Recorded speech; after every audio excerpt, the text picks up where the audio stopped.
Magandang araw mga ka-viewers. Dahil wala nang stock sa ref namin na maluluto, kaya sumaglit muna ako sa talipapa.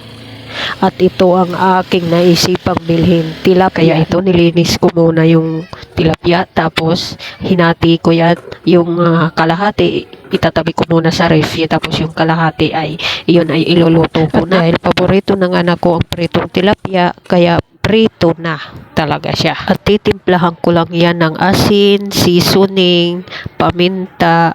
Ayun, tignan nyo mga ka-viewers, ang ganda ng nabili ko, mura lang yan, mga seasoning dispenser. Ayun o. At saka meron din akong mga liquid dispenser, yung lagayan ng mantika, suka, tuyo at saka patis.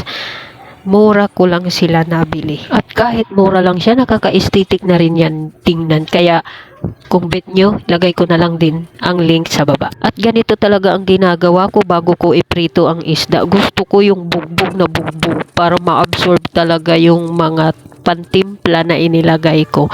Malasa siya. Try nyo.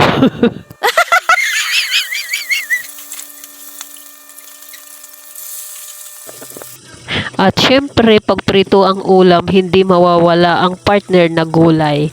Kaya ito, naghiwa-hiwa na muna ako ng gulay, sitaw, okra, kalabasa. At dahil prito na yung partner, kaya hindi ko na muna to gagamitan ng mantika.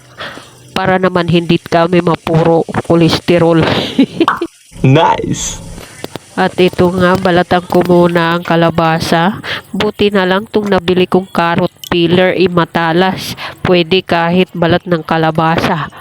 Ayun, napakatalas at napakatibay.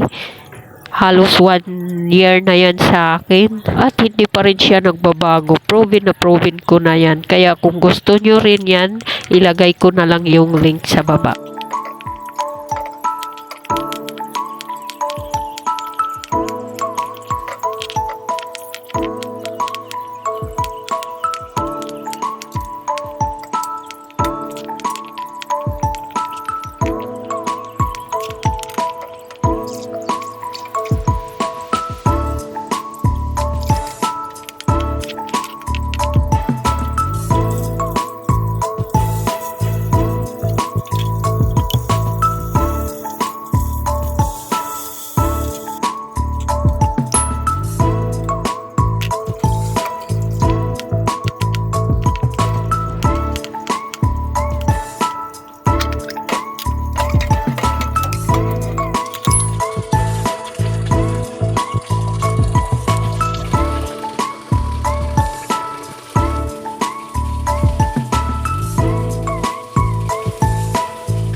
Yung luto ko nga pala ng gulay, pinakuluan ko lang yan.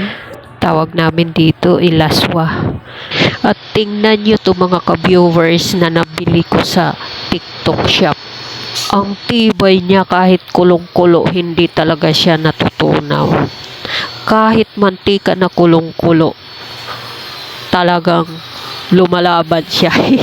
Tibay niya. Isang sit na po yan. 12 pieces kasama yung lagayan. At isa pa sa nagustuhan ko, hindi siya maingay pag ginagamit paghalo, pag naggigisa kayo sa kawali. Bit na bit ko talaga to gamitin. Kaya kung gusto nyo rin ng katahimikan sa kusina pag nagluluto, ilagay ko na lang ang link sa baba.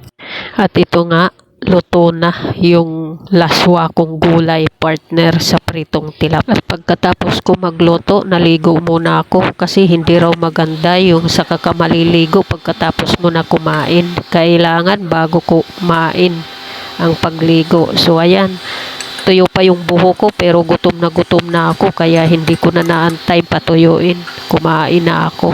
Tara mga ka-viewers, kain na tayo.